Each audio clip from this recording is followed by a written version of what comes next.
Rise of Iron has everything you'd expect from a new Destiny expansion. We got a whole new suite of brand new weapons. We got multiplayer with 3 new maps, got a new mode called Supremacy, got private matchmaking. We needed a raid. I don't think we could have shipped Rise of Iron without a brand new raid. Tons of new armor, tons of new gear. There's a story campaign with characters and cinematics. New public events, new patrols, and new secrets to uncover.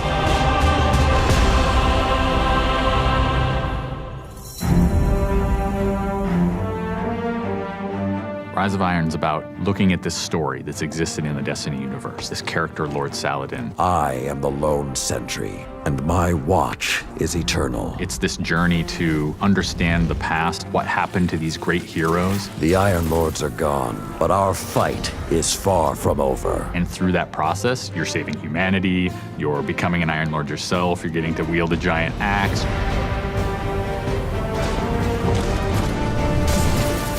The idea of playing through a blizzard is something that we've never tried, and you're going to see that in Fellwinter Peak. Fellwinter Peak is very interesting because we've never had the player fighting through a social space before. When you walk in there for the first time and the fire's lit and it's just casting glow up onto these 8 heroes, you've been holding their weapons for 2 years. When we can take those elements of Destiny and put them all together into one coherent moment, I think is awesome. It is time to finish what I began so very long ago. Come, Guardian, help me give my friends the rest they deserve.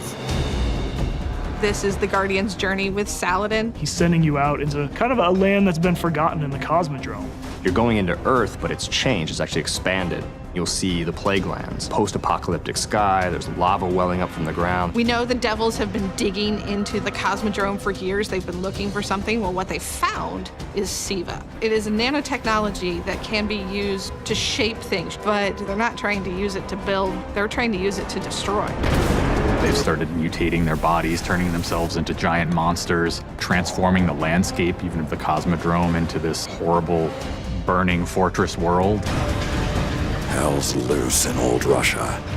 Every second we stand here, Siva's influence spreads and the Devil Splicers grow more powerful. Keep fighting, Guardian.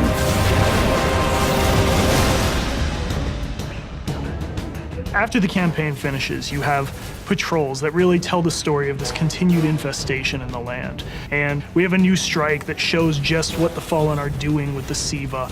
It's this spooky place called the Wretched Eye. There's this really neat boss encounter. A fallen captain has plucked an eye out of an ogre, affixed it to his weapon, and he's using that to sort of tase you out of your rat hole while this blind ogre just walks around trying to crush you. We also have a few reprise strikes that we're bringing back for players.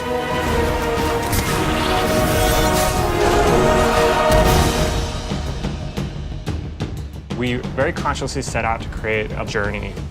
This is arc of claustrophobia, space inside the wall. And then you get on top of it, and it's sort of this amazing breath of fresh air. You get this vista from the Cosmodrome, it's lit on fire, and there's this death Zamboni who's just trying to crush your bones to dust. This giant machine with a ball arm, spikes on it. What does it mean in a raid when you got to run? I actually want that tension to exist. There's something really emotionally powerful about going on a journey, reaching to the top of the mountain, and then crashing back down, confined once again. I think players had a lot of fun when they played Court of Oryx on the Dreadnought, and so we wanted to create a similar type of experience in the Plague Lands, give it this different theme. You ready for this? Almost Thunderdome, Mad Max kind of feel, where you jump into the ring and the walls get closed off and then it's just fallen start pouring out. Here they come. And you get a giant flaming axe and you just start beating the crap out of guys.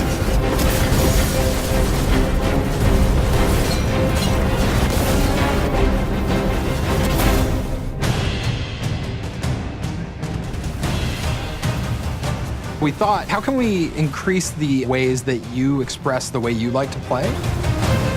And what we came up with was putting different talents on the artifacts. The artifacts are these relics of the fallen Iron Lords. So you'll quest to earn one of those, and then your last step of that is taking that artifact to the statue of the fallen Iron Lord, fully empowering that for you to use as a player.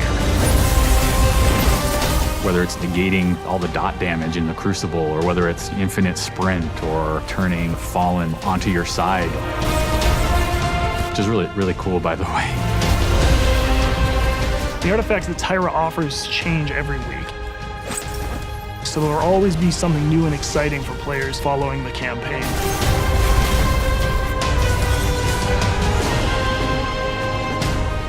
When you put snow, everyone thinks of pelts and cloaks and hoods. Wouldn't be a knight's tale without a knight's armor. When you look at the Iron Lords and you look at the Raid set, and you look at the Iron Banner set, or you look at Trials of Osiris, they're all new with a much wider palette that players can pull from. And when you throw ornaments on top of all that, we're going to see a lot more variety in gear. So the ornament system is this really cool thing that lets you take some of your favorite pieces of gear and then you customize this weapon the way you want it to be. You got your raid weapons, we got your Iron Banner, we got new exotics, old exotics. Do you like sidearms? We got all the sidearms this time around.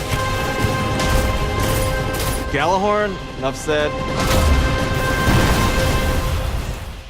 Coming to the Crucible in Rise of Iron is a new game type called Supremacy. Defeat your enemy, claim their crest. It's a fast-paced 6v6 game mode where every kill you get, Guardian drops a crest.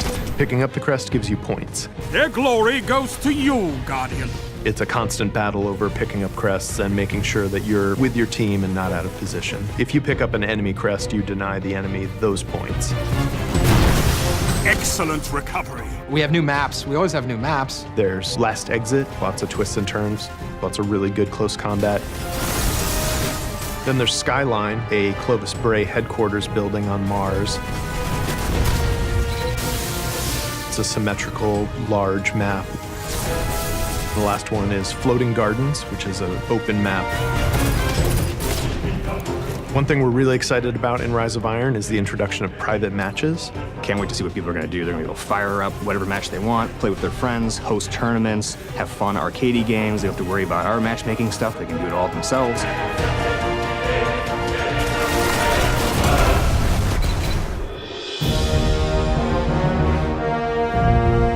Sometimes when I play and I have headphones on and I'm in that world, I get little chills because it's not just the effects and the amazing graphics, it's the audio that helps reinforce the journey that you're going through. We really want Destiny to feel like it's a natural world that you inhabit, like it's a world that could exist, that does exist. The score is incredibly strong, and the work that the audio team has done on this game, it lights you up. It becomes something bigger than just a mountain and just a fight. It becomes an experience, and you hopefully get lost in it. That sense of fun, that sense of adventure, that sense of the unknown, I want to see that translate to our fans and our players. When you see your character at the end of the campaign, I really, really hope that you feel triumphant and proud, like, wow, I'm becoming an Iron Lord.